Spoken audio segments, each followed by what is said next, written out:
Hi friends, నేను మీ JD. Welcome to Bigg Boss updates. Bigg Boss లైవ్లో చాలా ఇంట్రెస్టింగ్ విషయాలు అయితే వస్తూ ఉంటాయి. సో అందులో కొంతమంది మాట్లాడుకుంటుంటే నేను విన్నాను. చాలా ఇంట్రెస్టింగ్గా ఉంటుంది, ఖచ్చితంగా వినండి. వాళ్ళ లైఫ్ గోల్స్ గురించి మాట్లాడుకుంటున్నారు. ఇక ఇందులో విష్ణుప్రియది అయితే అసలు మెస్మరైజింగ్ హైలైట్ ఉంటుంది అన్నట్టు. అది లాస్ట్కి చెప్తా. ఆదిత్య ఓం, మీ లైఫ్ గోల్ ఏంటి బ్రో అంటే అభయ్ నవీన్ ఎలా తీశాడు మొత్తం ఇవి. హాలీవుడ్లో యాక్టింగ్ కానీ డైరెక్షన్ కానీ చేయడము ఆదిత్య ఓంకి లైఫ్ గోల్ అట. మరి ఇది జరుగుద్దా జరగదా అనేది కామెంట్ చేయండి. అభయ్ నవీన్ ఉన్నాడు కదా, అభయ్ నవీన్ వచ్చేసి నేషనల్ అవార్డు గెలుచుకోవడం, డైరెక్టర్గా కానీ యాజ్ యాక్టర్ కానీ Indian national award, government award గెలుచుకోవడం ఆయన ఏమట.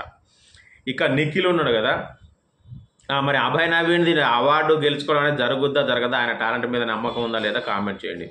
ఇక నిఖిల్ మలియక్కలు వచ్చేసి కొత్త వాళ్ళను బాగా ఎంకరేజ్ చేయాలి, వాళ్ళకి అవకాశాలు ఇవ్వడం ఒకటి అయితే, ఇంకోటి వృద్ధాశ్రమాన్ని ప్లస్ అనాథాశ్రమాన్ని, పిల్లల అనాథాశ్రమం ఉంటుంది, రెండు కలిపి చాలా పెద్ద ప్లేస్లో పెట్టాలనేది ఆయన గోల్ అట.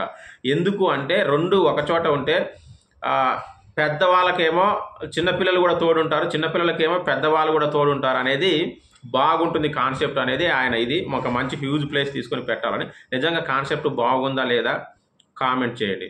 ఇక వీటితో పాటు స్ట్రీట్ డాగ్స్ని పెద్ద ప్లేస్ తీసుకుని విశాలమైన ప్లేస్లో స్ట్రీట్ డాగ్స్ అన్నింటిని కూడా పెంచాలి అని చెప్పేసి కూడా ఆయనకు లైఫ్ గోల్ ఉంది. సో ఇది మరి ఇవన్నీ జరుగుతాయో లేవా కామెంట్ చేయండి. ఇక విష్ణుప్రియ దగ్గరికి వస్తే నీ లైఫ్ గోల్ ఏంటి అంటే ఒక మంచి మొగ్గును చూసి పెళ్లి చేసుకోవాలి, మంచోని అనేసి ఆమె చెప్పింది. అందరు పక్కన నవ్వారు. సో నేను కూడా నవ్వుకున్నా, కానీ ఇది కూడా ఒక మంచి విషయమే. ఎందుకంటే ఈ రోజుల్లో యాజ్ ఏ అబ్బాయిగా మంచి అబ్బాయిలు దొరకడం అనేది అంత ఈజీ ఏం కాదు. సో ఆమె గోల్ మంచి అబ్బాయిని చూసి పెళ్లి చేసుకోవాలనేది ఆమె లైఫ్ గోల్. మరి ఈ నలుగురిట్లో మీకు ఎవరి లైఫ్ గోల్ బాగా నచ్చింది కామెంట్ చేయండి.